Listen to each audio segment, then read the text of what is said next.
내 동생 또 남편이랑 싸웠대. 이번엔 애들 데리고 엄마 집에 와 있다는데? 이러다 진짜 이혼하면 어떡하지? 됐어. 자기도 그냥 신경 쓰지 마. 그 집안 싸우는 게 하루 이틀이야? 보나마나 또 그러다가 며칠 있으면 언제 그랬냐는 듯이 잘 지낼걸? 그럴까? 아까 엄마 전화 받아보니까 이번엔 심각한 것 같다던데. 매제가 이번에 또 바람 피우다가 걸렸다 하더라고. 진짜 바람도 병이다. 딸이 둘이나 있는데 진짜 미친 거 아니야? 이참에 그냥 콱 갈라서라고 해. 내가 볼 때는 그거 못 고쳐. 내가 그런 말을 어떻게 해? 이혼하라고 했다가 진짜 이혼하기라도 하면 그걸 어떻게 책임지냐? 벌써 걔네 큰딸은 유치원 갈 나이야. 애 둘을 여자 혼자서 어떻게 키워? 아니 못 키울 거 뭐가 있어. 어차피 어머님 집에 계신데 애들 어머님에게 맡겨두고 신우가 나가서 돈 벌면 되지. 신우가 이혼하면 혼자 나가서 살 수 있는 것도 아니고 어차피 어머님 댁에서 얹혀 살 거 아니야?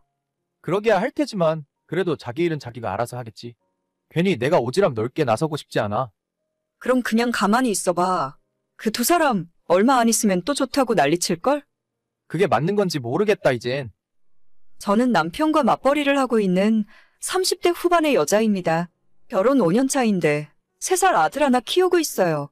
남편과 저는 근무 연차도 비슷하고 매달 벌어오는 돈도 비슷합니다. 결혼할 때 조금 무리해서 돈을 끌어다가 집을 사서 결혼했는데 많지 않은 월급으로 대출 갚으랴, 아이 키우면서 노후 대비하랴 정말 빠듯한 살림을 하고 있습니다. 쪼들리는 정도까진 아니지만 여유 있다고는 결코 말할 수 없어요. 원래는 결혼할 때 둘째까진 낳을 계획이었지만 이대로 무책임하게 둘째까지 낳았다가는 도저히 아이 키우면서 학원도 못 보낼 것 같고 고생만 시킬 것 같더라고요. 그래서 눈물을 머금고 하나만 잘 키우면서 살기로 했는데 문제는 저희가 아니라 신혼애였죠. 신혼애 부부는 애초에 외벌이인데다 벌이도 많지 않아서 상황이 좋지 않았어요. 집도 오래된 빌라에서 월세로 살고 있고 항상 생활비가 부족해서 시아버님에게 돈을 빌리기 일쑤였죠. 하지만 첫째 딸 낳고 주변에서 다들 말리는 와중에 연년생으로 둘째까지 가져버렸고 그 뒤로 생활은 더 힘들어지고 말았어요.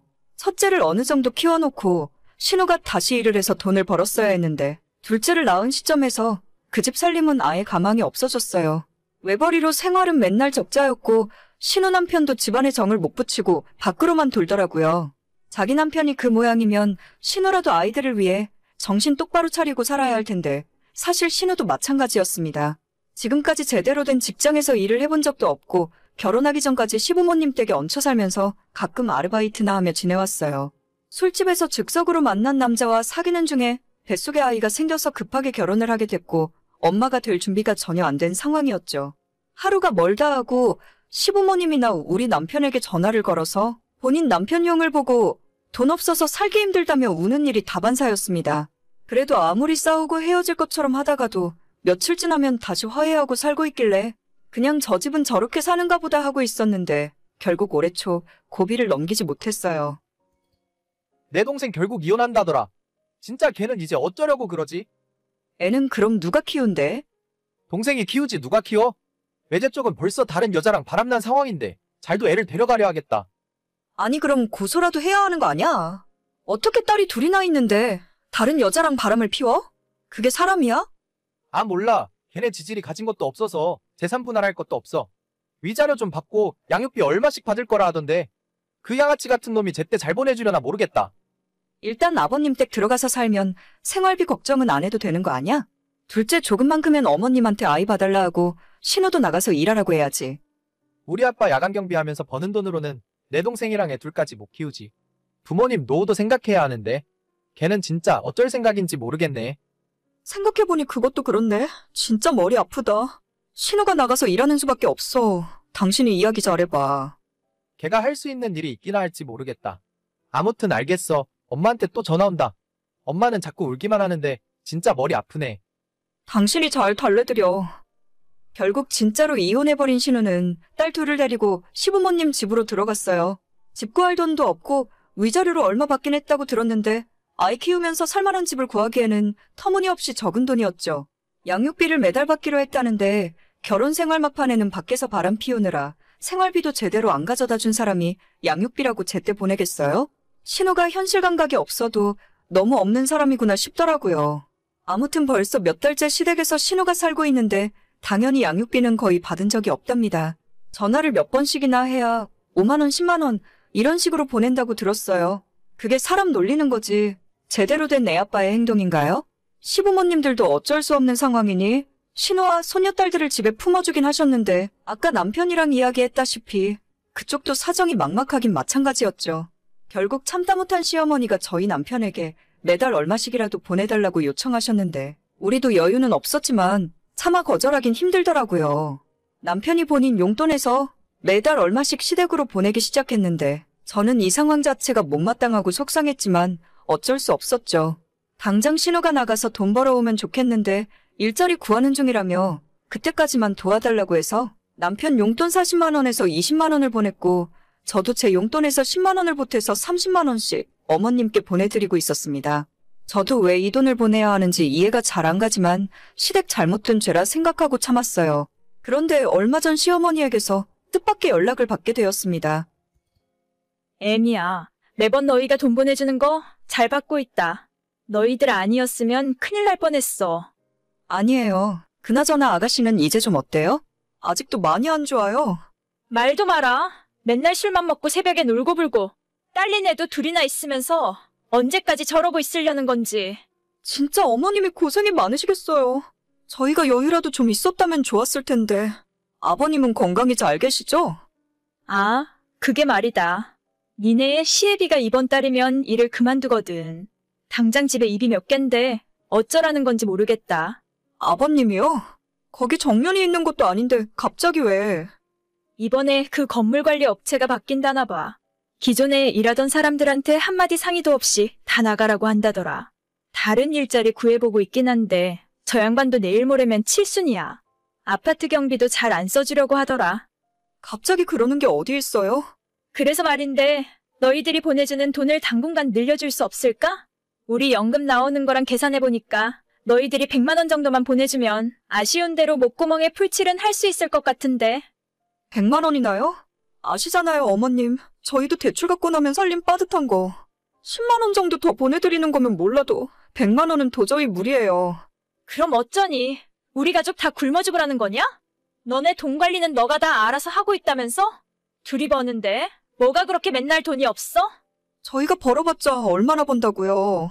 아무튼 이따가 오빠 집에 들어오면 이야기 좀 해볼게요. 그날 퇴근하고 집에 들어가서 남편을 기다리고 있었는데 어머님에게 그 사이에 무슨 말을 듣고 온 건지 화가 잔뜩 난 상태로 집에 오더라고요. 자기 엄마가 오죽했으면 며느리한테 생활비를 달라고까지 했겠냐면서 어떻게 매몰차게 거절할 수가 있냐고 가족이 많냐고 묻는 겁니다. 저도 그 이야기 듣는 순간 시모에게는 차마 하지 못했던 이야기를 쏟아냈어요. 시댁 집구석에 성인이 셋이나 있는데 그중에 최소 한 사람은 나가서 일을 해야 하는 거 아니냐고요. 적어도 한 사람은 나가서 돈을 벌고 그래도 모자라면 조금 보태줄 수도 있는데 셋이 집에서 손 빨고 놀면서 어떻게 우리한테 먹여 살리라고 할 수 있는 거냐고 남편에게 화를 버럭버럭 냈습니다. 남편이 제가 화를 내니까 조금 당황하는 듯 하다가 겨우 한다는 소리가 자기 동생은 험한 일을 안 해봐서 어쩔 수 없다네요. 그 말 듣고 너무 화가 나서 아무 말 하기 싫어서 아이방으로 들어와 버렸어요. 다음 날까지 화가 안 풀려서 낮에 출근해서 일하는 도중에 남편에게 카톡을 보냈습니다. 야, 네 동생은 귀하게 자라서 험한 일은 할 줄도 모르고 나는 막 자라서 회사 다니면서 일해서 돈 벌고 있냐? 무슨 말을 또 그렇게 해? 내가 언제 그런 소리를 했다고? 앞으로 내 돈으로 너네 집에 용돈 보내주면 바로 이혼이야. 돈 관리도 따로 해. 대출금이랑 매달 생활비 정확하게 반 나눠서 청구할 테니까 그 돈만 나한테 보내고 나머지 돈으로 너네 식구들 먹여 살리던지 말던지 너가 알아서 살아. 지금 나랑 장난해? 내가 장난하는 걸로 보여. 불쌍한 너네 집 식구는 너가 알아서 먹여 살리라고. 괜히 나까지 끌어들일 생각하지 말고 원한다면 이혼해줄 테니까 아예 너도 그 집에 들어가서 같이 살던지. 이 얘기는 그만하자. 이혼은 무슨 이혼이야? 돈 관리는 앞으로도 너가 다 하고 그냥 내 용돈에서 알아서 할게. 진짜 또 당신 엄마한테 내가 돈 달라는 소리 듣게 하지 마. 시댁에 다 퍼주면 우리 애는 어떻게 키우라고. 돈 없어서 둘째 못 낳은 것도 서러운데 내 돈으로 네 조카 먹여 살릴 생각하지 마. 알겠어. 이제 그 이야긴 그만하자. 한 번 이혼까지 결심했더니 못할 말이 아무것도 없더라고요. 남편은 본인 용돈에서 얼마씩 시댁으로 보내는 것 같았고 며칠 전부터 신우가 시댁 집 근처 마트에서 일을 시작했다는 소리를 전해 들었습니다. 애가 둘인데 열심히 일을 할 생각을 해야지 언제까지 구걸해서 애를 키우겠어요? 남편한테 했던 말들은 반은 진심입니다. 우리 애한테 쓸 돈도 부족한데 시댁 조카들한테 소중한 제 돈을 쓰고 싶지 않았어요. 한참 아이 클 때 친정엄마한테 맡겨두느라 옆에 있어주지도 못하고 일만 하면서 번 돈인데 이 돈을 어떻게 시댁에 가져다 줍니까? 시어머니는 기분이 많이 상하셨는지 그 뒤로 저한테 연락 한 통 없으세요. 제가 가족끼리 너무 야박하다고 느끼실지는 모르겠지만 이런 돈 문제는 확실하게 하고 넘어가는 것이 맞다고 생각합니다. 불쌍하다고 무턱대고 퍼줬다가 아마도 나중에 큰 싸움 났을 거예요. 오늘의 사연은 여기까지입니다. 구독과 좋아요, 알림 설정은 많은 힘이 됩니다. 다들 행복하시고 좋은 하루 되세요.